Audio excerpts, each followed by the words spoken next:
Welcome to the extended version of this lesson on the moment of peril. We just covered what this moment is, how it should contain an element of death or near death, and how the moment of peril impacts your story climax. Now, let's cover a trick to ensuring your moment of peril is the perfect fit for your story, how to craft this moment in stories with multiple protags, and look at the moment of peril in action with an in-depth example of 2018's To All the Boys I've Loved Before. Before we start, let's bring back a concept we covered a while ago. We talked about how great stories have an element of death and rebirth, whether literal or psychological. Well, the moment of peril is the death in death and rebirth, at least the literal death. The epiphany, which we covered and which happens in the next stage, rock bottom, will bring the psychological death, and the inner gateway, which comes right after, is both the literal and psychological rebirth. You can think about the moment of peril as the death of the journey, and the upcoming inner gateway as the rebirth of the journey. This brings up a super useful tactic to ensure you've picked the right moment of peril for your story. Context is everything. Someone dying might be tragic in one story, but if they mean nothing to the protag or the audience, it won't do anything for your story. That's why your moment of peril should not only be the worst thing for your protag, but also the worst thing for their journey. This is a crucial concept to understand. The reason the moment of peril should make the goal feel impossible is because it should literally halt the journey in the worst possible way. In romances, the goal is all about being with another person. So of course, the worst thing in that context is a breakup. In a police movie like 21 Jump Street, the goal is about solving the case. So the worst thing would be getting kicked off of it. The playwright David Mamet has a good metaphor for stories that will help you understand this concept on a deeper level. Mamet explains that a story is like a road trip. The protag starts in one location, they are trying to get to another location, and every bit of conflict must directly impact that journey. This could be bad weather, running out of gas, or getting stuck in traffic.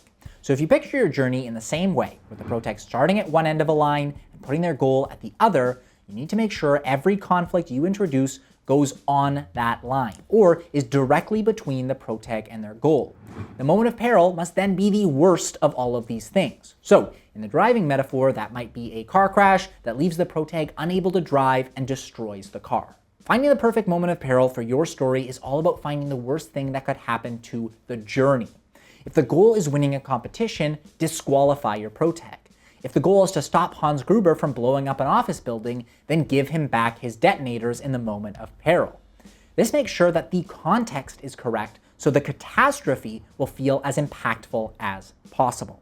Finally, let's talk about a trick for stories with multiple protags. Whether there are two main protags like in Palm Springs, a main protag and a secondary protag like in Mulan, or a bunch of main characters like in Crazy Stupid Love, the best trick to make sure a moment of peril works is to have it halt as many journeys as possible. For example, when Mulan is kicked out of the army, it not only halts her goal of defeating the Huns, but also halts Mushu's goal of returning Mulan as a war hero so he can become a guardian again. And in Crazy Stupid Love, the iconic windmill scene brings together 8 characters and ends or sours relationships between almost all of them, which is why it is so iconic. Now, let's see the moment of peril in action with our in-depth example. To All the Boys I've Loved Before is a 2018 romantic dramedy that follows Lara Jean, a shy high schooler, as her secret love letters are sent out and she begins a fake relationship with her classmate, Peter. Right behind Crazy Stupid Love, this story features one of the most explosive moments of peril we've found, which is why it's a perfect choice for our in-depth breakdown. Let's start with everything you need to know to understand this moment. The story starts with Lara Jean having written 5 love letters to boys she had crushes on. One of them is her sister Margot's boyfriend, Josh, and another is Peter. Margot and Josh break up. Someone mails all of Lara Jean's letters. Terrified of talking to Josh about the letter, Lara Jean kisses Peter, and the two agree to be in a fake relationship to ward off Josh and make Peter's ex jealous. Things go well in their fake relationship until they get real at the midpoint. Then, things begin to fall apart, and Lara Jean tells Peter they're over. But of course, everything comes together in the moment of peril when Peter visits Lara Jean. As he tries to talk to her, Josh comes to her defense. Peter reveals Lara Jean is in love with Josh. Margot gets upset with Lara Jean gets upset with Peter, pretty much everyone leaves upset.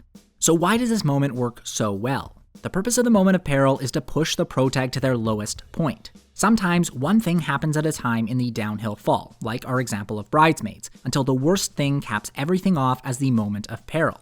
But sometimes, like in To All the Boys, Everything comes crashing together in the moment of peril and leaves the protag completely alone.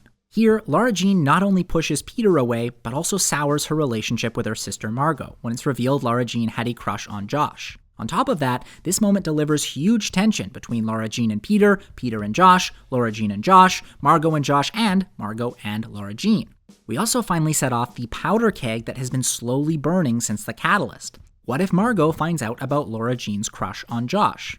And of course, it ends with Lara Jean and Peter officially split, which totally halts Lara Jean's new goal of being with Peter. Plus, all of those soured relationships are a lot of metaphorical deaths. And in case it needs to be stated, this is definitely the worst thing that will happen to Lara Jean and the worst thing that could happen to the journey. One thing that really helps the explosiveness of this scene is the moment of calm right before it, which comes at the end of the downhill fall. Lara Jean's sister is home on a surprise visit, and Lara Jean gets to see her and chat with her about Scotland. This lowers our guard so that we're even more surprised when everything falls apart soon after. So, if the moment of peril from To All the Boys teaches you anything, let it be that you can make an absolutely devastating scene if you bring everything together for one big confrontation. Think about all the relationships that are simmering with tension and bring them all to the forefront. Have the protag not only break up with the love interest, but their friends and family as well. And for good measure, make happen whatever the protag has been most dreading. Do that, and you're guaranteed to nail the moment of peril.